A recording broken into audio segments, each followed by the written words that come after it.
Ils ont dit hamsters. Pourquoi ferais-tu ça À moi. Pourquoi ferais-tu ça à moi? Salut mignon. Donc c'est comme le premier basique.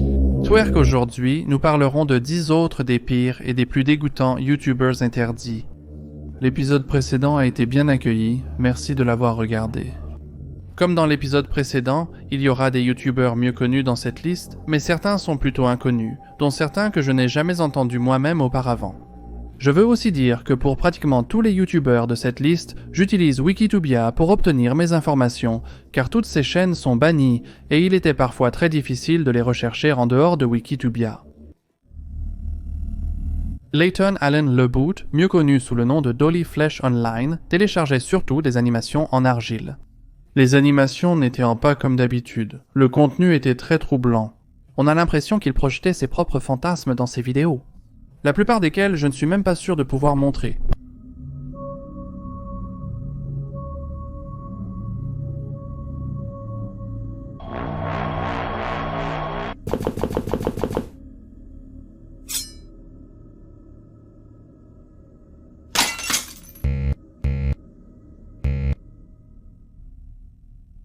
On pourrait argumenter qu'il n'est pas nécessairement besoin d'être un psychopathe pour faire ces vidéos, et bien que cela puisse être vrai dans certains cas, ce n'est définitivement pas le cas avec Dolly Flash.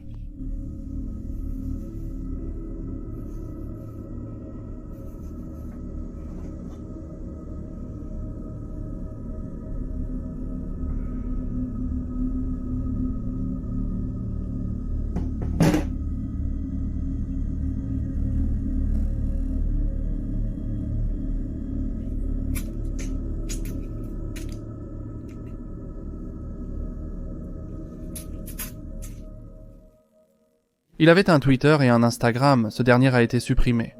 Là, il postait souvent des choses qui soulevaient quelques drapeaux rouges. Citation.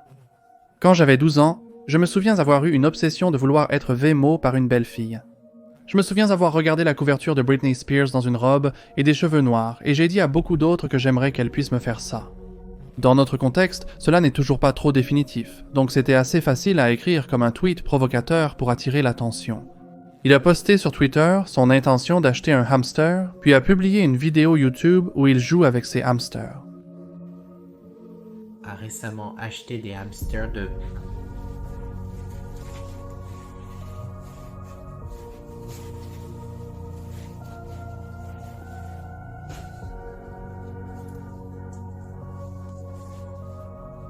Le jour suivant, il a téléchargé une vidéo prenant la vie de ces animaux de manière très brutale. Malgré la suppression quasi instantanée de la vidéo, les gens ont encore des descriptions très précises de son contenu. La description de la vidéo aurait lu, épinglé, poignardé, noyé, passé au micro-ondes. Environ 10 jours après, il serait arrêté puis libéré sous caution de 1 000 $. Suite à cela, des résidents, dont ses voisins, ont manifesté devant le tribunal de droit de Kelowna. Un an plus tard, son procès a eu lieu où il a été condamné à une peine conditionnelle de 18 mois et 4 à 5 ans de supervision.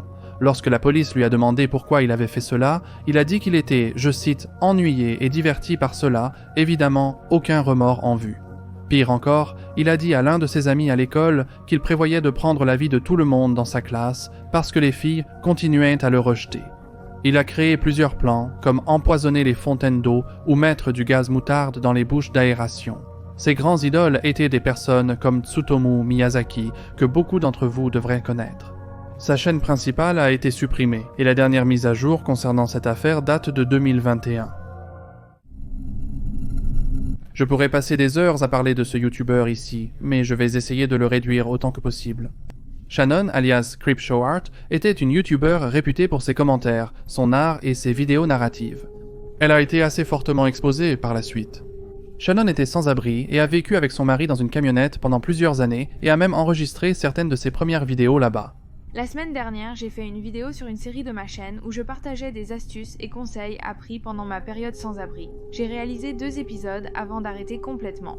Shannon a propagé de la désinformation sur les gens et les a accusés de choses horribles, sans avoir de véritables preuves pour étayer ses affirmations. Elle a fait des choses très absurdes sur la plateforme Lolcow.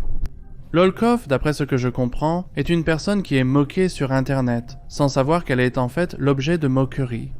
Il existe une plateforme du même nom entièrement consacrée à cela. Shannon y participait très souvent.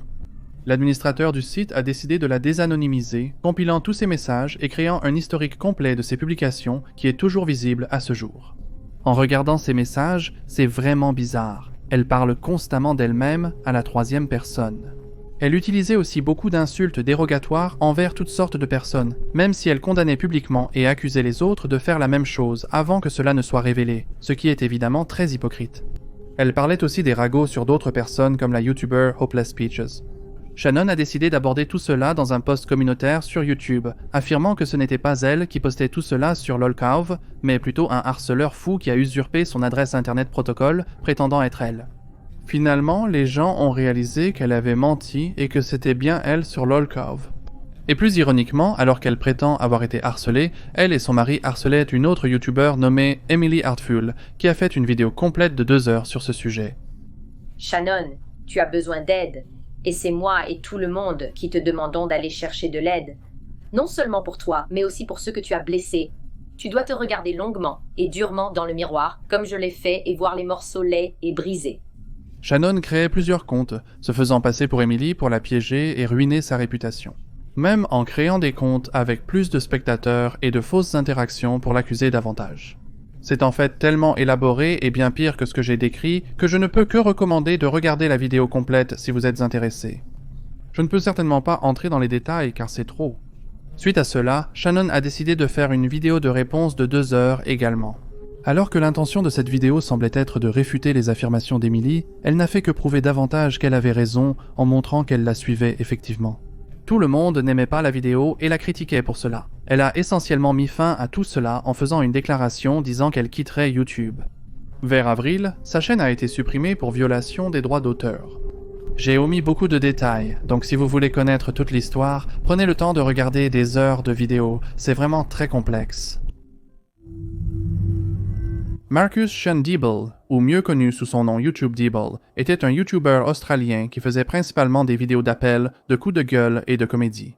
Ces appels consistaient à exposer des YouTubers comme RiceGum, Lil Tay, Prank Invasion et Jake et Logan Paul pour les faire répondre à ses vidéos. Il a connu un grand succès, amassant des centaines de milliers d'abonnés. Pour être honnête, face à ces gens, il était facile de marquer des points, le faisant paraître plus intelligent en comparaison. Cependant, Deeble est lui-même très controversé. La première grande controverse était qu'il se moquait de quelqu'un nommé Percy Inglis, qui a subi 5 ans de harcèlement constant par les fans de Deeble. Deeble se moquait surtout de lui, créant des mèmes, etc.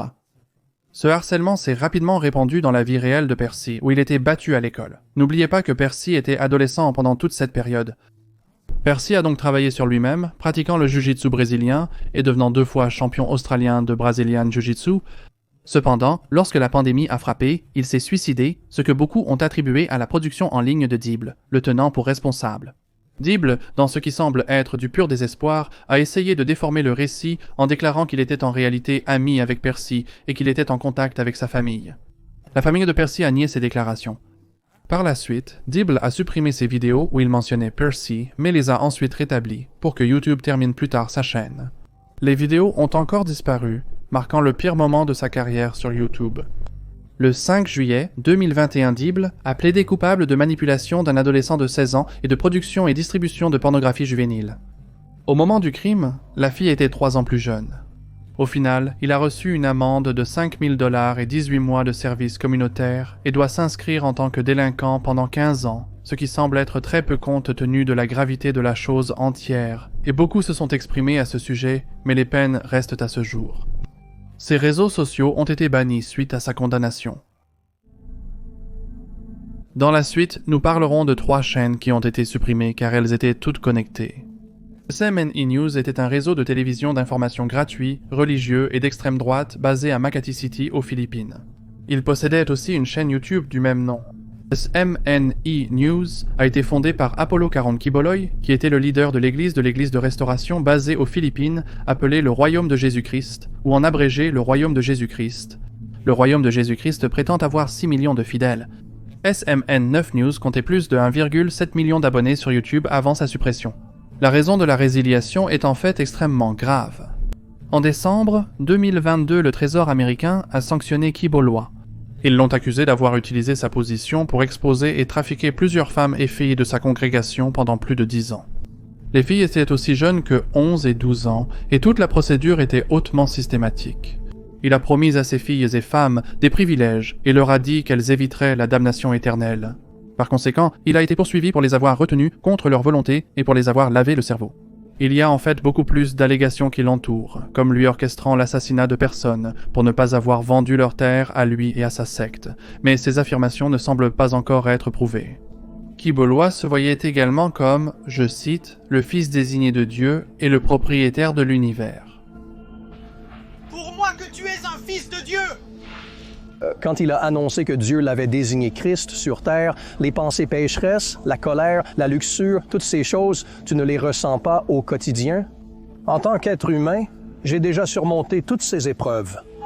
Certains joueurs ordinaires ont fait une vidéo sur toute cette épreuve et ont également fait fermer la chaîne personnelle de Kibolo. Google a également déclaré ce qui suit dans une déclaration aux journalistes, citation, après examen et conformément à ses politiques, nous avons mis fin aux chaînes YouTube, Laban Kazama Eng Bayan, KOJC et SMNI. Toutes ces chaînes ont été supprimées récemment, en juin et juillet de 2023. J'ai récemment été critiqué sur les réseaux sociaux pour des erreurs passées. Je demandais autrefois aux fans des vidéos de twerk. Le twerk, le mouvement de danse, n'est pas quelque chose dont je suis fier. C'est pas quelque chose que je pense être correct. Et je n'aurais pas dû le faire. C'est l'un des cas les plus connus, donc je serai bref. Austin Henry Jones, alias Osdud Pro, était surtout connu pour ses vidéos musicales sur YouTube. Il a envoyé des matériaux explicites à ses propres fans mineurs et a été reconnu coupable en 2019 et purge une peine de 10 ans de prison. Avant de nous plonger dans la partie la plus répugnante, parlons rapidement de sa carrière, car il a en fait connu un grand succès, ayant plus d'un demi-million d'abonnés, ce qui était bien plus par rapport aux autres youtubeurs de l'époque. Il a aussi fait de nombreuses tournées musicales. En 2010, il a sorti son premier album Hors de caractère. La musique de ses vidéos était principalement du rock ou du punk. Il a aussi repris des chansons de 21 Pilots, Justin Bieber et Fall Out Boy. Il faisait aussi des vlogs où il parlait de sa vie et de ses pensées, bien que cela ne semblait pas être son contenu principal. Il téléchargeait aussi de courts sketchs sur YouTube et Vine, pour ceux qui s'en souviennent. Cela nous amène à la raison principale pour laquelle ce gars est présenté dans cette vidéo. Selon le site web PubFresh, Austin aurait envoyé des textos à de nombreux fans, réclamant du contenu explicite, et aurait même réalisé un tutoriel de twerk à leur intention. Salut beauté! Donc c'est comme le premier mouvement de base du twerk. Alors voici ce que tu fais. Je ne montrerai pas tout ici, mais il continue à montrer ce qu'il veut que les filles fassent, ce qui était juste un peu effrayant. Il a effectivement réussi à obtenir des matériaux d'elle, et quand tout cela a été révélé, il les a contactés, les suppliant de ne pas l'exposer, car cela ternirait sa réputation publique. Il n'y avait donc clairement aucune culpabilité. Par la suite, il a téléchargé une vidéo de type excuse, où il admettait que la plupart des choses étaient vraies. Il a également dit qu'il essaierait de s'améliorer et qu'il était dans une mauvaise passe, donc les choses habituelles. Certains fans l'ont cru et lui ont pardonné, tandis que d'autres voulaient des mesures supplémentaires. En 2017, il a été arrêté à un aéroport. Libéré peu après, il a payé une caution de 100 000 $. Il a été assigné à résidence durant cette période. Cela a incité de nombreux internautes à créer plus de vidéos sur lui, entraînant une aversion massive pour sa vidéo d'excuses.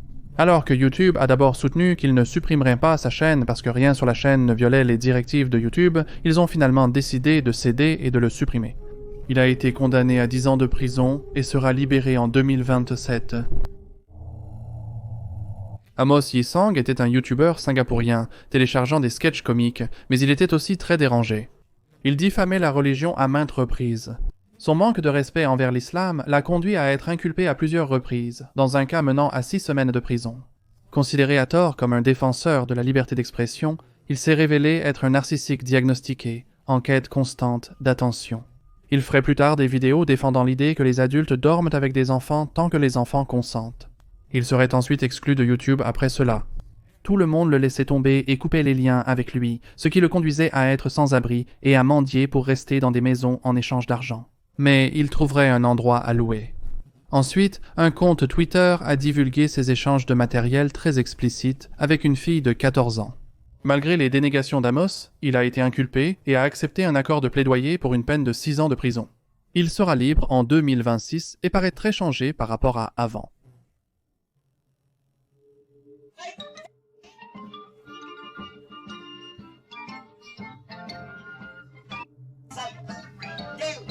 Fred Flintstone, .jpg de son vrai nom Alberto, est un YouTuber de 20 ans principalement connu pour ses vidéos humoristiques et ses farces.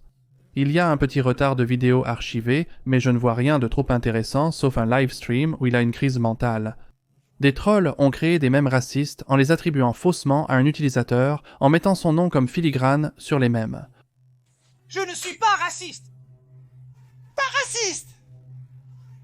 Pas raciste. Pourquoi? Pourquoi ferais-tu ça à moi? Ferais-tu?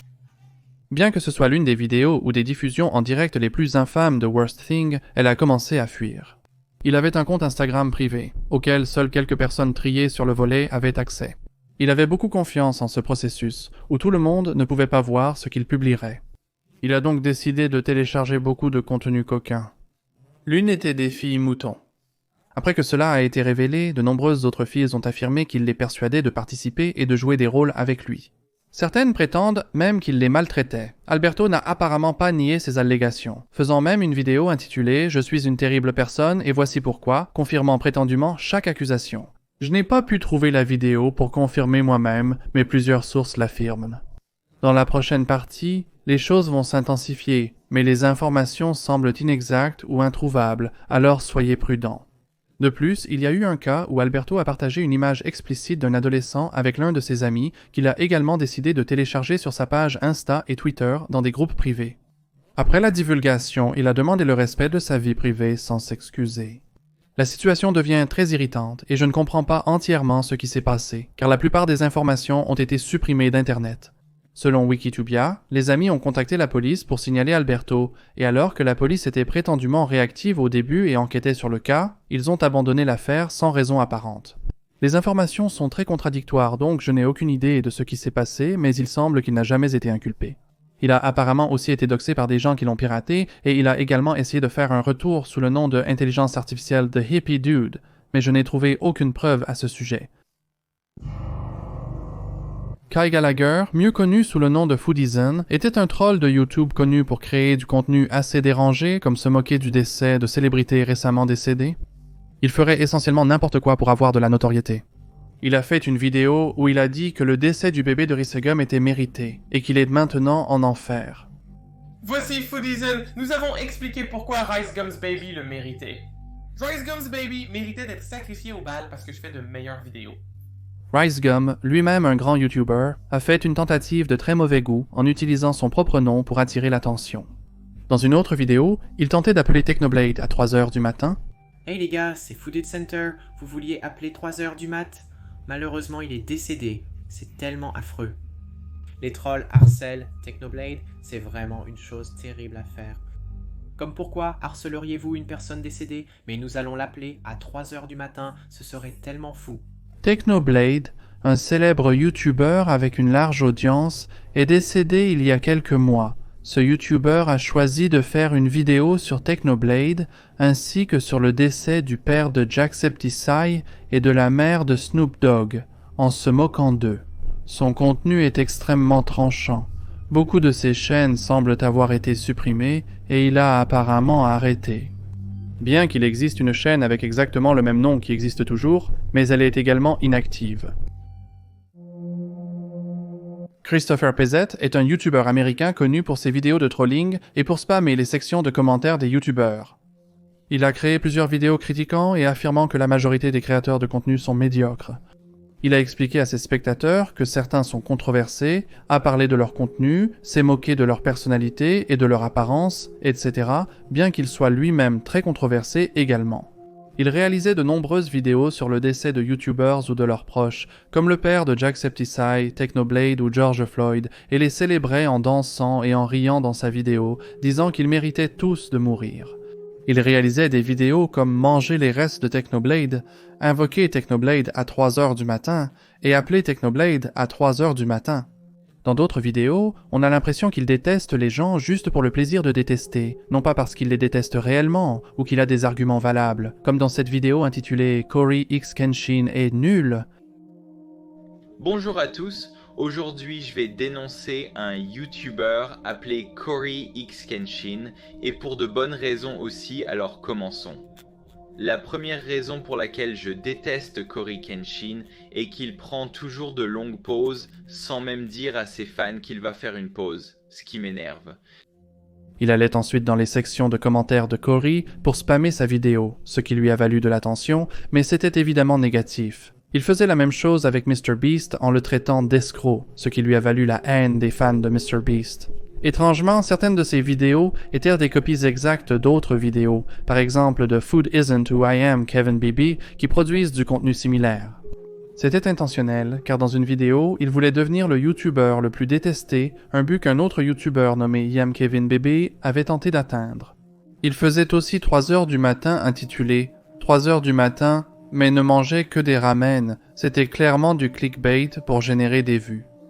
Il s'excusera plus tard d'avoir utilisé le décès de Technoblade pour attirer l'attention, mais cela ne semblait pas vraiment sincère, car une fois que le frère de Cyberwolf est décédé, il a recommencé la même chose. Par la suite, il a été attaqué par d'autres YouTubers, et toutes ses chaînes ont été supprimées, peu importe combien il en a créé. Ce YouTuber serbe est connu pour ses vlogs et sa musique. Il compte plus de 2 millions d'abonnés. Certaines de ses chaînes ont été supprimées puis rétablies, et il est de retour sur YouTube depuis fin 2022. Je n'étais pas certain de l'inclure, mais vu que certaines de ses chaînes restent bannies, et que sa chaîne principale l'a aussi été un moment, j'ai jugé que ça correspondait. Surtout parce que ce gars est assez controversé. Bakawa a été le YouTuber des Balkans le plus suivi avant d'être dépassé par d'autres comme Umko. La plupart de ses vidéos sont du contenu habituel, donc rien d'extraordinaire, mais ensuite il y a une énorme liste de controverses.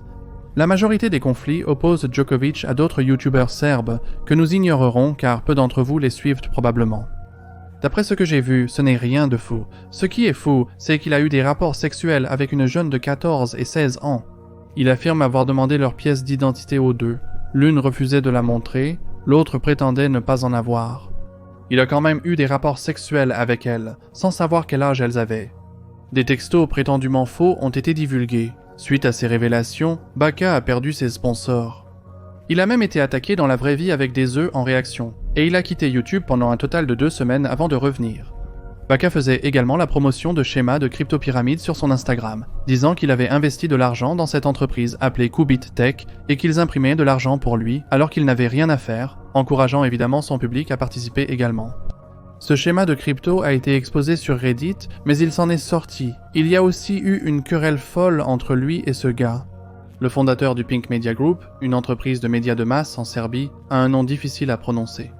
Lui et Baka allaient et venaient, et il y avait beaucoup d'accusations très sauvages, comme le fait que ce gars avait pris la vie de son ex-femme et avait donné de l'argent à d'autres personnes pour prendre le blâme, ou que son fils avait écrasé quelqu'un, et il a soudoyé la police pour que son fils ait une peine moins lourde. Baka a été accusé dans un documentaire des choses que j'ai déjà mentionnées et qu'il harcelerait les gens en ligne et pour fraude. Comme mentionné, certaines chaînes de Baka ont été supprimées, mais sa chaîne principale a été rétablie, et il continue à produire du contenu aujourd'hui.